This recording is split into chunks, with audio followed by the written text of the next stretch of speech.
But I think Philip learning how to listen to Hellenized widows in chapter 6 is what teaches him how to listen well here in chapter 8, is what teaches him how to raise daughters who prophesy in chapter 21. I think sometimes what we notice as miraculous is simply the blossom on a tree that has roots that reach much deeper into all of our lives than we probably even realize on the surface. So the Spirit told Philip, go to that chariot and stay near it. Now, let's start with Philip here. What do we know about this guy? Well, there is a Philip named as one of the 12 disciples. This is not him. This is a new character that is introduced in the book of Acts. And kind of fascinatingly, he's a bit of a recurring character in the book of Acts. And we actually get his introduction a couple chapters earlier. See, in chapter 6, what we find is that the early Christian community is regularly gathering together. And they are sharing all of their resources with each other. And because of that, a lot of people in need, particularly people who need food, are joining the church. And the response, in fact, gets so dramatic that the OG disciples are actually spending a lot of their time on food prep, and they don't have enough time to do the quote-unquote ministry. Now, I really love this part of the story because the early church does not look at that situation and say, well, preaching is more important, let's prioritize that. What they actually do is take time to pause and reflect. They say, what's going on here? And specifically what's happening is that the Hellenized community is complaining that the Hebraic community is prioritizing the care of their widows over others. What does any of that mean? Well, Hellenized refers to probably primarily Jewish people, although probably some non-Jewish Gentiles as well who had converted to the way of Christ. But this was the group of Christians that spoke and read and conducted their business in Greek. More than just language, though, this was a group that had largely adopted Greek culture in a lot of different ways. Hebraic, of course, refers to the Jewish Christian community that maintained all of their distinctive Jewish practice and language. Now, Hebrew people were an alternative culture in society, but they were the dominant culture within the early church community. And this is kind of an ongoing struggle in the early years, right? Like Peter and Paul initially can kind of be said to represent those two factions in some sense. Peter wants to stick more tightly to his Jewish traditions, and therefore he sticks with the people who also do. Paul advocates for a more open, more diverse expression of faith. But what's fascinating here in Acts 6 is that the original apostles, who all, by the way, fit into that Hebraic camp, they don't dismiss the concerns of the newcomers. What they do instead is say, look, we do need to focus on telling the story of Jesus, but getting food to people in need, that's just as important. Therefore, what we'll do is we'll appoint 7 leaders who are known to be, quote, full of wisdom and spirit. They can look after the distribution of food and also ensure that those resources are distributed fairly among everyone. That seems like a good plan. So 7 names are suggested, prayed for, commissioned by the apostles, and this Philip is one of those 7. Now, what's fascinating here is that all 7 names, Philip, Stephen, Prochorus, Nicanor, Timon, Parmenius, and Nicholas from Antioch, those are all Hellenized names. In fact, we're even told that Nicholas is from Antioch, a convert to Judaism, which means not only does the early church leadership listen to the complaint, they actually turn over responsibility to the group that feels like they've been neglected. In other words, they don't just say, well, do better. They actually say, why don't you teach us how to do better? A really powerful, interesting moment in the early church. It's also what establishes Philip here, who we now encounter in chapter 8 of the story.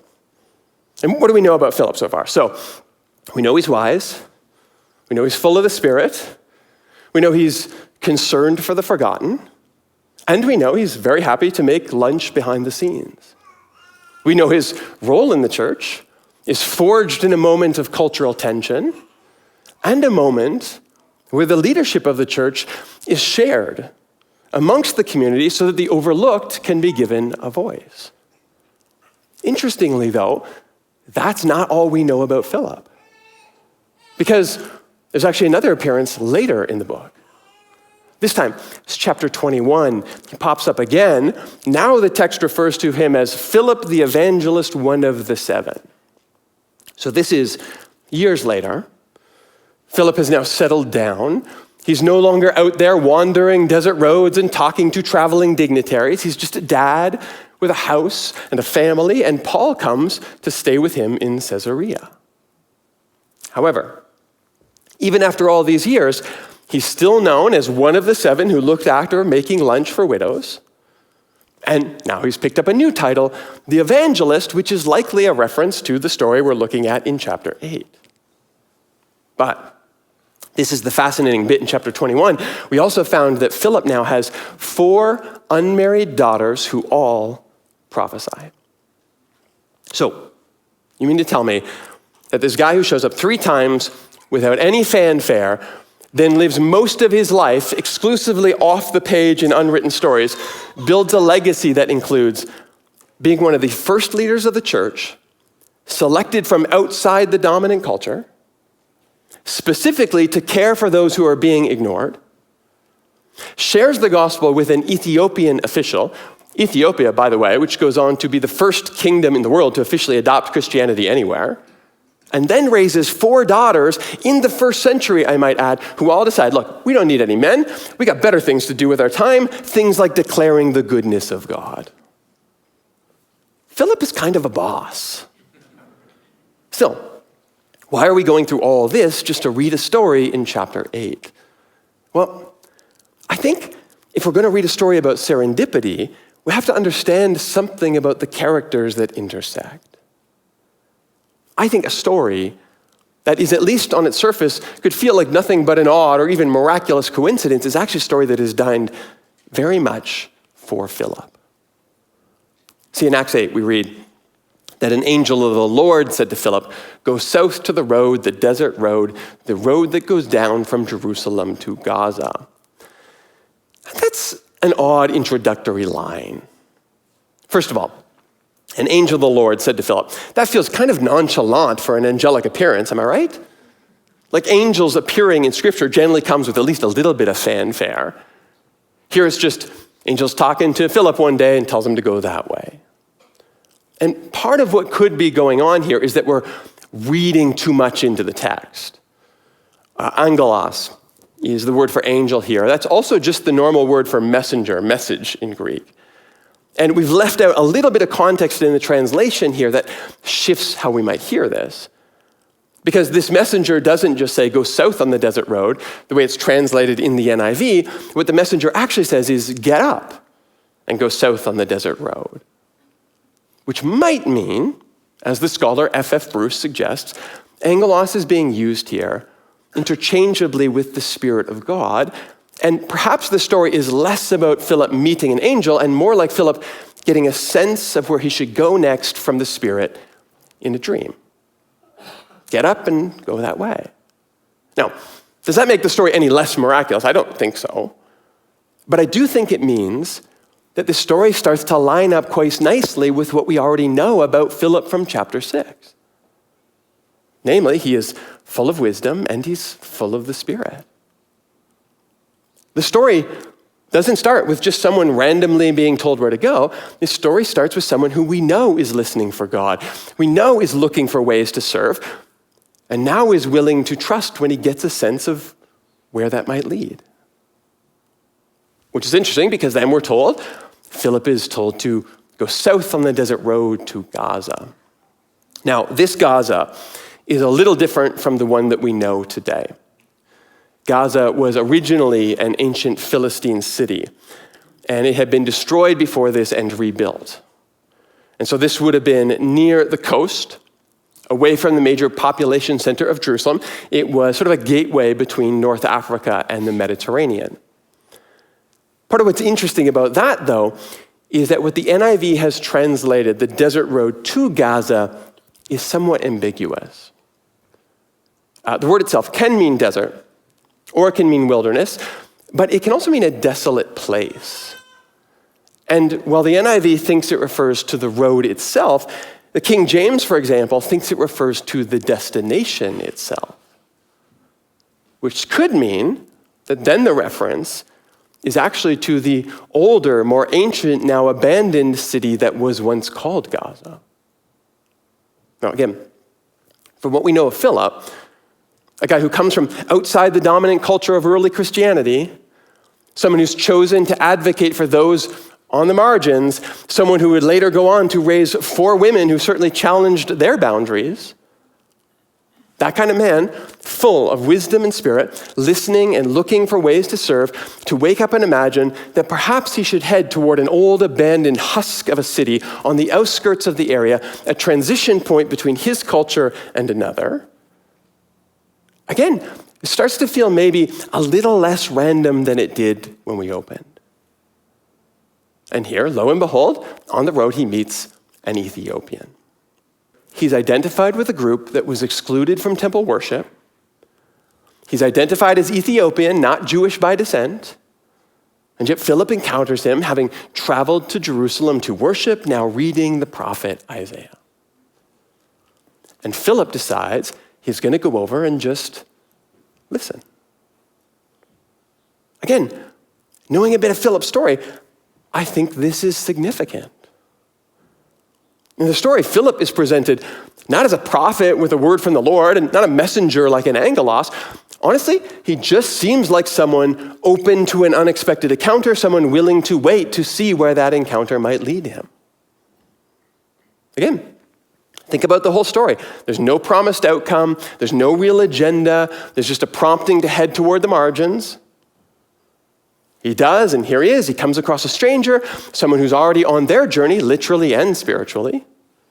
Someone who's identified with a group that's excluded. Philip notices, decides to pay attention. He draws near to see what happens. Honestly, for me, in context, all of this just reads as someone who has a consistent pattern for looking for the ignored, someone who has a moderate level of relational intelligence, someone who is reasonably aware of the world that's around them. Now, am I suggesting that means this story is not miraculous? No, not at all. What I'm suggesting is that oftentimes what we read as supernatural coincidence is the product of all the ways we shape our lives. And what it means is that the miracle isn't the moment at the end of the road when it all comes together. The miracle is all the choices we made all along the way to become the kind of person who would find ourselves in the kind of situation that we are perhaps uniquely prepared to be in. In fact, sometimes it feels like the miracle is the fact that we even notice those kind of moments at all. I'll be honest here. Had I, for some reason, found myself walking down a dusty, dirty road on that day, would I have looked up for whatever reason to notice a random person standing by the side of the road? Probably not. I'm not the kind of person who strikes up conversations with strangers.